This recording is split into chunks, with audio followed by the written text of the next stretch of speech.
Bonjour à toutes et à tous, vous écoutez Cinécast. Salut Thibaut. Salut Guillaume, vous écoutez Cinécast, le podcast qui chaque semaine vous parle de films en cinéma, en VOD, bref Ouais. partout, et exceptionnellement de séries. Et oui, je représente à nouveau, parce que c'est pas moi qui vais parler pendant cette critique, parce que je n'ai pas vu le sujet du jour, à savoir la saison 4 de Stranger Things, série après laquelle je me suis arrêté, après la saison 1, qui m'a amplement suffi, et je pense que j'ai pas raté grand chose avec les saisons 2 et 3. T'avais pas aimé la saison 1 ?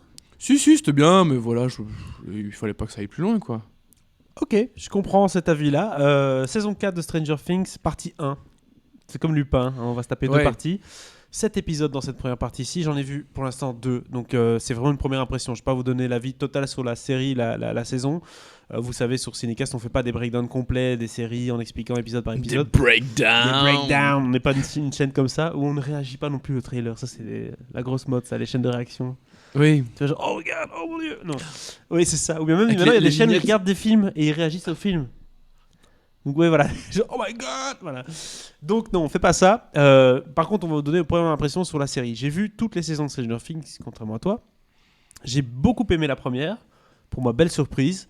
La deuxième, j'ai trouvé ça très, très lambda. Très poussif. Très bis repetita, quoi. Ouais. La troisième était un peu plus originale. Mais on sentait une certaine forme de formule qu'ils avaient trouvée et qu'ils avaient appliquée.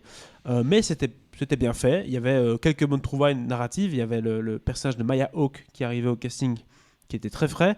Un peu de LGBT d'ailleurs dans la série. La fille d'Ethan ? Oui. Elle joue dans Stranger Things maintenant. Okay. Un des personnages révélation de la saison 3. Okay. Il y avait également le bad boy je crois qu'il s'appelait Bill, qui était vraiment bien aussi dans la série. Voilà que le nom de l'acteur m'échappe. Et saison 4... on reprend un peu là où on avait laissé les choses. C'est-à-dire que c'est 6 mois après les événements de la saison 3. La grosse différence, c'est que certains personnages sont séparés. Il y en a qui sont toujours dans la ville d'Hawkins, il y en a d'autres qui sont en Californie. Ouais, donc c'est un Zano, quoi. T'as Frodon et ça, Sam en fait. d'un côté, et puis Aragorn, Legolas et Gimli de l'autre, quoi. Comme toujours dans Stranger Things, on va pomper partout. Pour pomper, ça pompe. Hein, pour nous faire un best-of de Spielbergomania avec un peu d'horreur, etc. Et c'est tout à fait le cas ici dans la saison 4. Gros changement de ton par rapport aux autres saisons. Et je pense que c'est pour ça que tu m'as dit il paraît qu'elle est pas mal, parce que c'est un peu plus ton core business. On va plus vers l'horreur Oui. Donc on a introduit un personnage que j'ai mis d'ailleurs dans les vignettes ici, vous allez le voir ici tout de suite apparaître à l'écran, n'est-ce pas, qui s'appelle Vecna. J'aurais bien aimé qu'il marche un peu plus grande, qui nous fait penser directement à une sorte d'alien, hein. Avatar aussi, non. On va te faire refaire Alien. Oui, surtout Freddy Krueger un petit peu aussi, son côté on voit ses veines, enfin tu vois, c'est un personnage forcément faux, hein, c'est pas un acteur derrière, mais vous comprenez un peu le délire. C'est pas un acteur. Non, c'est pas un vrai. Mais donc voilà, vous avez un peu le Voldemort de la série, si je puis dire, hein, donc le grand méchant. C'est ça qu'il a l'air de pas avoir donné. T'es sûr que c'est pas Ralph Fiennes Non, parce qu'en fait, jusqu'ici, c'est vrai que les monstres de la série avaient quand même un côté très bestial, c'est-à-dire qu'ils n'étaient pas identifiables clairement en disant ben voilà le Voldemort de la série. Tu vois ce que je veux dire ? Il n'y avait pas un grand méchant. Mais est-ce que c'est du full CGI ou est-ce qu'il y a encore un peu des effets spéciaux pratiques là-dedans ?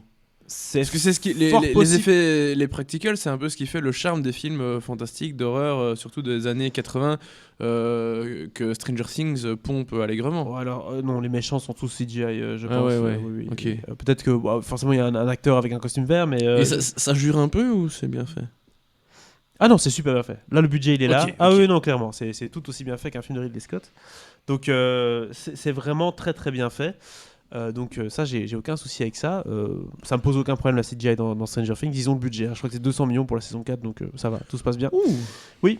Les acteurs ont pris un petit peu au passage parce qu'ils ont grandi forcément. C'est devenu un peu des starlets à Hollywood. Et tu le vois dans la série, ils ont du mal à cacher leur âge quand même. Ça devient compliqué. Mais j'imagine qu'ils les font grandir aussi quand même. 6 mois plus tard, c'est pas non plus 2 ans plus tard. Tu vois ce que je veux dire ? Entre temps, il y a eu quoi, 2 ans vers la saison précédente, donc. En un coup, ils sont un peu muets, ils sont beaucoup plus grands, ils ont 18 ans et voilà quoi. Mais sauf qu'on fait genre qu'ils en ont 16, ça fait un peu les frères Scott de temps en temps. Mais ça va, ça passe encore parce qu'ils ont relativement quand même tous des têtes de gamins et des boutons. Donc ça va, ça passe. Je reviens à ce que je voulais dire à la base avec ce méchant qui est là à l'écran qui s'appelle Vecna.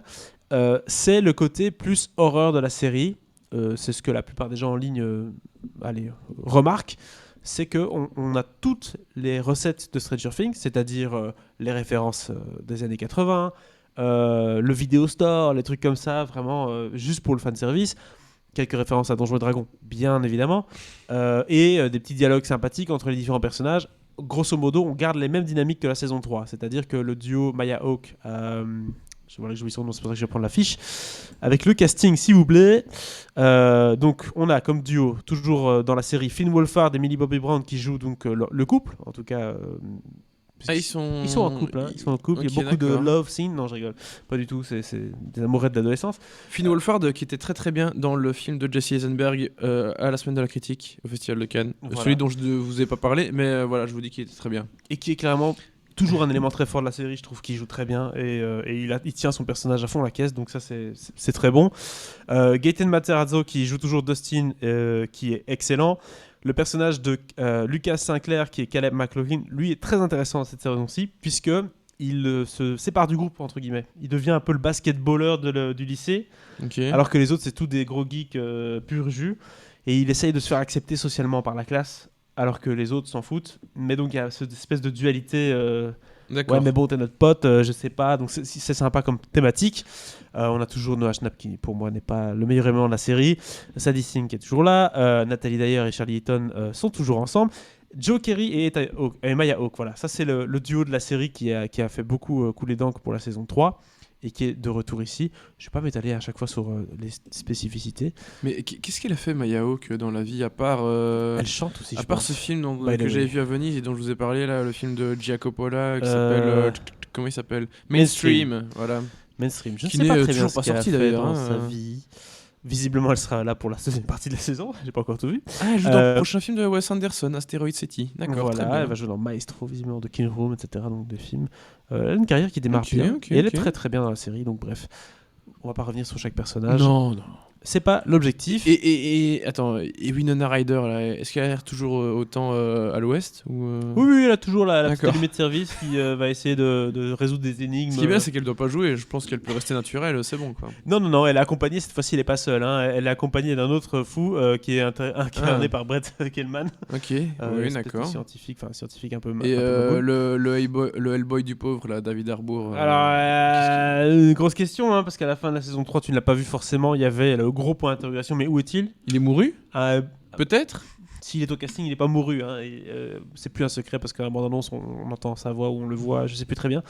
Mais en gros, voilà, il est là, mais on ne sait pas où, comment. C'est un peu. Sous quelle forme ? N'est-il plus humain ? Non. Ça implique peut-être une prison russe très froide. Mais voilà, donc des choses comme ça, oui, parce que forcément. Mais il me semble qu'il aime bien les prisons russes là, dans Black Widow aussi. Il allait faire un petit tour dans une prison russe. Voilà. Si je ne m'abuse. Mais donc. Pour revenir à nos moutons, parce qu'on s'étale, parlons juste de la série, parlons juste de l'ambiance. Je l'ai dit, beaucoup plus horreur. Je l'ai dit, il y a un grand méchant maintenant dans la série qu'on identifie comme étant un peu le serial killer, si je puis dire, puisque pour l'instant, les épisodes sont construits de manière très claire. Une enquête, très clairement.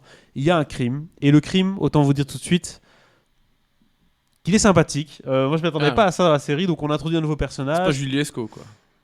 Non, pas du tout. Et donc, du coup, démembrement, tout le bordel en live, les yeux qui crèvent, tout le truc. C'est là. C'est graphique ou c'est PG-13 ? C'est moins de 16 ans. C'est interdit au moins de 16 ans. Quand même. Ouais, quand même. On en montre beaucoup plus que d'habitude sur Stranger Things, puisque je regarde cette série avec ma femme qui déteste la vue du sang au cinéma. Et on a coup, elle a fait Ah Donc voilà, en effet, on en montre beaucoup plus.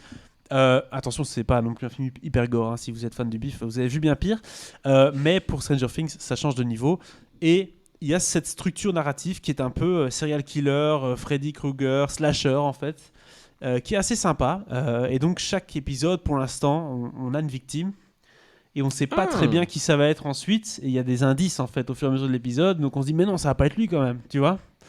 Et donc en tant que spectateur, on joue un peu avec nos nerfs. Et en même temps, comme toujours dans Stranger Things, il y a les enquêtes parallèles entre les gamins, entre la jeune fille qui est présidente du journal de l'école. Chacun mène sa petite enquête pour essayer de trouver qu'est-ce qui se traque. Ok, donc oui, c'est vraiment devenu une série policière, quoi, ton truc. Oui, mais c'était déjà un peu le cas sous la saison 3. Puisqu'il y avait des duos, en fait c'est comme s'il y avait des duos d'enquêteurs dans la série, et tous ensemble ils font chacun leur enquête dans leur coin, parce que c'est facile aussi pour tourner ça, hein, tu vois, on prend juste... En vrai ça a l'air un peu chiant, hein. On prend 3 acteurs, on les met à droite, 3 acteurs on les met à gauche, on tourne tout le monde séparément, ça coûte pas cher, on organise le truc et après on monte tout ça dans un bel épisode packagé.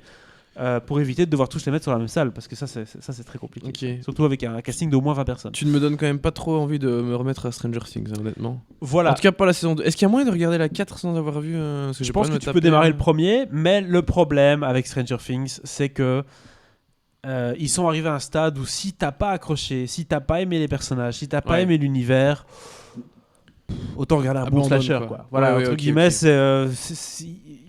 l'aspect personnage joue énormément, l'affection que vous avez pour les personnages joue énormément à ce stade dans la série. Si vous n'avez pas aimé les personnages, si vous n'êtes pas fan d'eux, ou en tout cas si vous n'avez pas envie de les fréquenter, ça a peu d'intérêt. C'est pour les fans, quoi, maintenant. On arrive dans une série pour les fans. On sort un peu du produit phare de Netflix. Ça reste un beau produit d'appel, mais ça devient une série tout comme la saison 5 de Walking Dead, par exemple. Tu vois, à un moment donné, ça perd un peu le mainstream, ça devient... Allez, c'est pour les fans de Walking Dead, on continue, quoi. Tu vois. Mais t'as vu comment ils changent un petit à petit leur modèle économique, quand même, hein ? Oui. Avec les séries qui sont obligées de sortir en plusieurs parties étalées sur 6 mois pour bien garder les gens. Exact, surtout qu'on parle d'une hausse de prix entre les deux parties de la série, on parle des publicités entre les deux parties de la série, donc ça va être assez sympathique de payer 25 € par mois et d'avoir des pubs en plus. Ça va être chouette. Netflix, hâte de voir ce qu'ils nous réserve. Écoute, ça va devenir une télévision, quoi. Si, ça va devenir Canal+. Si les coulisses et les trucs techniques et économiques des plateformes, et en particulier Netflix, vous intéressent, je vous recommande une excellente newsletter créée par Film de Lover, un site consacré aux films d'amour, aux films de romance. Je pense qu'il s'appelle Netflixers, comme le nom du podcast en question. Et voilà, Fred a créé une newsletter hyper intéressante dans laquelle il analyse un peu les chiffres que Netflix publie et les autres aussi. Enfin voilà, c'est hyper intéressant. Donc si le côté vraiment purement économique et stratégique, etc. des plateformes vous intéresse, je vous recommande de vous abonner à cette newsletter qui est très très très bien. On n'y manquera pas. En tout cas, voilà qui conclut mon avis sur la série. Je m'étends pas plus. J'ai dit ce que je pensais. On tombe dans le slasher. C'est pour les fans. Si vous avez aimé, vous allez aimer. Si vous êtes parti, vous allez peut-être pas revenir. Ouais. Mais en vrai, de ce que tu as dit, la saison 4 a l'air quand même un peu plus intéressante que les deux précédentes. Je sais pas, parce que le problème, c'est que les épisodes sont beaucoup plus longs. Donc, c'est-à-dire que maintenant, ils ont... Je sais pas, ils ont le Final Cut, peut-être, les Duffer Brothers, là. Donc, ils ont 1h15, 1h08. Il n'y a pas de durée précise. Ah ouais, ok, tu vois. D'accord. Et donc c'est un peu au bon vouloir de ces messieurs. Ouais. Mais c'est l'avantage du streaming. Hein. Oui, donc ça, c'est pas de souci pour l'algorithme, c'est très bien, et pour le watch time aussi. Mais le souci, c'est que du coup, si vous avez envie d'une certaine rapidité dans le récit et que vous avez perdu le fil des personnages, sur l'1h12 d'épisode, il y a 12 minutes intenses, 1 heure de que sont-ils devenus ? Ils travaillent au vidéoclub. C'est drôle, ils font des blagues. Okay, donc voilà, si toi t'es plus dedans, tu vas dire bon, c'est chiant, j'avance quoi. J'ai envie d'arriver au moment où il y a le truc qui va se passer. Mais quand ça se passe et c'est intéressant. Ouais, ok. Voilà, mon avis sur la saison 4 de Stranger Things. Je vais juste retrouver, parce que j'ai pas envie de dire de bêtises pour le nom de la newsletter dont je parlais. Oui, vas-y. Hein. C'est Netflix and Chiffres. Netflix et Chiffres. Voilà. Netflix et Chiffres. Tapez ça sur les internets, vous trouverez facilement. Ouais. C'est vraiment très bien. Je vous la recommande. Je vais m'y abonner parce que j'adore ce genre d'informations. Tu le sais, Thibaut. C'est vrai. Voilà tout pour cette critique ou première impression de la saison 4 de Stranger Things. On se retrouve très bientôt pour d'autres recommandations. La semaine prochaine, on va vous parler de dinosaures. Voilà. Oui. Que j'ai déjà vu. Un tout petit Jurassic Park Dominion, Motus et bouche cousue, embargo. Je ne vous dis rien. Cligne tes yeux si c'était nul. On vous en parle mardi. Il a cligné les yeux. Je rigole. C'est ça. Je ne peux pas. On peut rien dire. On peut rien dire et on vous dira rien. Mais on en parle la semaine prochaine de ce film avec Chris Pratt et beaucoup de CGI. Oui. À très bientôt. Ciao. Ciao.